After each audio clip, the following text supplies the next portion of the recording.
ಕರಾವಳಿಯಲ್ಲಿ ಪ್ರತೀಕಾರದ ಕಿಚ್ಚು ತಣ್ಣಗಾಗ್ತಿಲ್ಲ. ಒಂದು ಹತ್ಯೆ ಆದ್ರೆ ಅದಕ್ಕೆ ಪ್ರತೀಕಾರವಾಗಿ ಮತ್ತೊಂದು ಹತ್ಯೆ ನಡೀತಾನೆ ಇದೆ.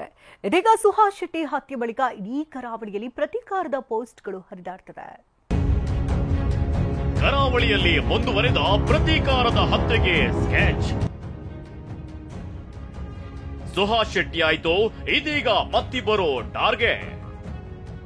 ಫಾಜಿಲ್ ಕೊಲೆಗೆ ಪ್ರತೀಕಾರವಾಗಿ ಇದೇ ಹಿಂದೂ ಮುಖಂಡ ಸುಹಾಸ್ ಶೆಟ್ಟಿ ಕೊಲೆಗೂ ಮುನ್ನ ಮುಹೂರ್ತ ಫಿಕ್ಸ್ ಮಾಡಿರೋ ಪೋಸ್ಟ್ ಒಂದು ವೈರಲ್ ಆಗಿತ್ತು. ಮಾರ್ಚ್ 31ರಂದೇ ಟಾರ್ಗೆಟ್ ಕಿಲ್ಲರ್ ನಂಬರ್ 3 ಅಂತ ಸುಹಾಸ್ ಶೆಟ್ಟಿ ಫೋಟೋ ಹಾಕಿ ರಿವೆಂಜ್ ಸೂನ್ ಅಂತ ಪೋಸ್ಟ್ ಮಾಡಲಾಗಿತ್ತು. ಮೇ 1ರಂದು ಮಂಗಳೂರಿನಲ್ಲಿ ಸುಹಾಸ್ ಬರ್ಬರವಾಗಿ ಹತ್ಯೆ ಆಗ್ತಾನೆ. ಇದೀಗ ಮತ್ತಿಬ್ಬರು ಹಿಂದೂ ಮುಖಂಡರ ತಲೆ ತೆಗೆಯೋಕೆ ಡೇಟ್ ಫಿಕ್ಸ್ ಮಾಡಿರೋದು ಬೆಚ್ಚಿ ಬೀಳುವಂತೆ ಮಾಡಿದೆ. ಮೇ 5ರಂದು ರಾತ್ರಿ 9:30ಕ್ಕೆ ಕೊಲ್ಲೋದಾಗಿ ಪೋಸ್ಟ್. ನನ್ನ ಬಿಸ್ನೆಸ್ಗೆ GST ನೋಟಿಸ್ ಬಂದಿದೆ, ಏನ್ ಮಾಡ್ಬೇಕು ಅಂತ ಗೊತ್ತಾಗ್ತಿಲ್ಲ. ಇಮಿಡಿಯೇಟ್ಲಿ ಒಬ್ಬ GST ಎಕ್ಸ್ಪರ್ಟ್ ಹತ್ರ ಮಾತಾಡು. ಎಲ್ಲಿ ಹುಡುಕೋದು? ಬಾಸ್ ವಾಲಾ ಬಿ ದ ಬಾಸ್. SDPI ಮುಖಂಡ ಅಶ್ರಫ್ ಹತ್ಯೆ ಪ್ರಮುಖ ಆರೋಪಿ ಭರ. SDPI ಮುಖಂಡ ಅಶ್ರಫ್ ಹತ್ಯೆಗೆ ಪ್ರತೀಕಾರವಾಗಿ ಬಜರಂಗದಳ ಮುಖಂಡ ಭರತ್ಗೆ ಜೀವ ಬೆದರಿಕೆ ಬಂದಿದೆ.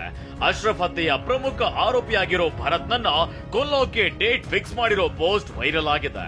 ಮೇ 5ರಂದು ಅಂದ್ರೆ ಇಂದು ರಾತ್ರಿ 9:30ಕ್ಕೆ ನಿನ್ನ ಸ್ಥಳದಲ್ಲೇ ಬಂದು ಕೊಲ್ತೀವಿ ಅಂತ ದುಷ್ಕರ್ಮಿಗಳು ಪೋಸ್ಟ್ ಮಾಡಿದ್ದಾರೆ.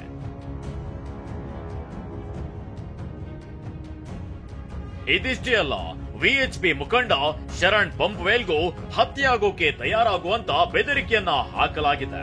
ಇನ್ನು 2018ರಲ್ಲಿ ನಡೆದ ಬಶೀರ್ ಕೊಲೆಯ ಆರೋಪಿ ಶ್ರೀಜೂಗೂ ಟಾರ್ಗೆಟ್ ಮಾಡಲಾಗಿದೆ. ಎಲ್ಲಿದ್ದೀಯಾ ನೀನು, ನೆಕ್ಸ್ಟ್ ನೀನೆ ಅಂತ ಕಿಲ್ಲರ್ ಟಾರ್ಗೆಟ್ ಪೇಜ್ ನಿಂದ ಪೋಸ್ಟ್ ಮಾಡಲಾಗಿದೆ. ಇದಕ್ಕೆ ಪ್ರತಿಕ್ರಿಯೆ ಕೊಟ್ಟಿರೋ ಬಜರಂಗ ದಳದ ಪ್ರಾಂತ ಸಂಯೋಜಕ ಪ್ರಭಂಜನ್ ಸೂರ್ಯ ಇಂತಹ ಗೊಡ್ಡು ಬೆದರಿಕೆಗಳಿಗೆ ಕುಗ್ಗುವಂತವರಲ್ಲ ಎಂದಿದ್ದಾರೆ. ಇದು ಒಂದ್ ಕಡೆ ಆದ್ರೆ ಸುಹಾಸ್ ಶೆಟ್ಟಿಯನ್ನ ಕೊಂದವರ ಮನೆಯವರು ಅಲ್ಲಿ ಯಾರು ಸಿಗ್ತಾರೋ ಅವರನ್ನ ಕೊಚ್ಚಿ ಕೊಲ್ತೇವೆ ಅಂತ ಬೆದರಿಕೆ ಹಾಕಲಾಗಿದೆ. ದಕ್ಷಿಣ ಕನ್ನಡ ಜಿಲ್ಲೆ ಬೆಳ್ತಂಗಡಿ ತಾಲೂಕಿನ ತಣ್ಣೀರು ಪಂತ ನಿವಾಸಿ ಧನುಷ್ ಸೆಲ್ಫಿ ವಿಡಿಯೋ ಮಾಡಿದ್ದು ಪುಂಜಾಲಕಟ್ಟೆ ಠಾಣೆಯಲ್ಲಿ FIR ದಾಖಲಾಗಿದೆ. ಸರ್ಕಾರದಿಂದಲೇ ಹಿಂದೂ ಕಾರ್ಯಕರ್ತರ ಟಾರ್ಗೆಟ್. ಸರ್ಕಾರದ ವಿರುದ್ಧ ಛಲವಾದಿ ನಾರಾಯಣಸ್ವಾಮಿ ಕಿಡಿ.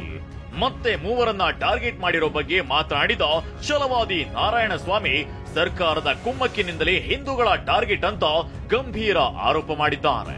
ಇನ್ನಿಬ್ಬರನ್ನ ಟಾರ್ಗೆಟ್ ಮಾಡಿದ್ದೀವಿ, ನಾಳೆ 9:30 ಒಳಗೆ ಹೊಡಿತೀವಿ ಅಂತ ಹೇಳ್ತಿದಾರಲ್ಲ. ಏನ್ ಮಾಡ್ತಾ ಇದ್ದೀರಿ ನೀವು? ಹಿಡಿಯಲಿಕ್ಕೆ ಆಯ್ತಾ ಅವ್ರನ್ನ? ಇದು ರಕ್ತಪಾತ ಆಗ್ಲಿ ಅನ್ನೋದೇ ನಿಮ್ಮ ಉದ್ದೇಶ ಆಗಿದೆ. ಹಿಂದೂ ಕಾರ್ಯಕರ್ತರನ್ನ ನೀವೇ ಟಾರ್ಗೆಟ್ ಮಾಡ್ತಿದ್ದೀರಿ. ಸರ್ಕಾರ ನಿಮ್ಮ ಕುಮ್ಮಕ್ಕಿನಿಂದಲೇ ಇವೆಲ್ಲ ನಡೀತಾ ಇವೆ. ಸರ್ಕಾರ ಒಳ ಒಪ್ಪಂದ ಬಿಡಬೇಕು, ದಯವಿಟ್ಟು NIA ತನಿಖೆಗೆ ಕೊಡಿ ಅಂತ ಕೇಂದ್ರ ಸಚಿವ ವಿ ಸೋಮಣ್ಣ ಒತ್ತಾಯ ಮಾಡಿದ್ರು. ಎಲ್ಲೋ ಒಂದ್ ಕಡೆ ಯಾವ್ದೋ ಒಂದು ಮಾಡ್ತೀವ ಅಂತ ಅಂದ್ಬಿಟ್ಟು ಹೇಳ್ಬಿಟ್ಟು ತಿರ್ಗಾ ಅಂತವ್ರನ್ನ ರಕ್ಷಣೆ ಕೊಡ್ತಕ್ಕಂತ ಒಂದು ಒಳ ಒಪ್ಪಂದ ನೀವು ಬಿಡಬೇಕಾಯ್ತದೆ. ದಯವಿಟ್ಟು ಇಂಥವನ್ನೆಲ್ಲ NIA ಕೊಡಿ. ಈ ಮಧ್ಯೆ ಇವತ್ತು ಸುಹಾಸ್ ಶೆಟ್ಟಿ ಹತ್ಯೆ ಖಂಡಿಸಿ ಬಜರಂಗ ದಳ, VHP ಸಂಘಟನೆಗಳು ಚಿಕ್ಕಮಗಳೂರು ಬಂದ್ಗೆ ಕರೆ ಕೊಟ್ಟಿವೆ. Bureau report TV9.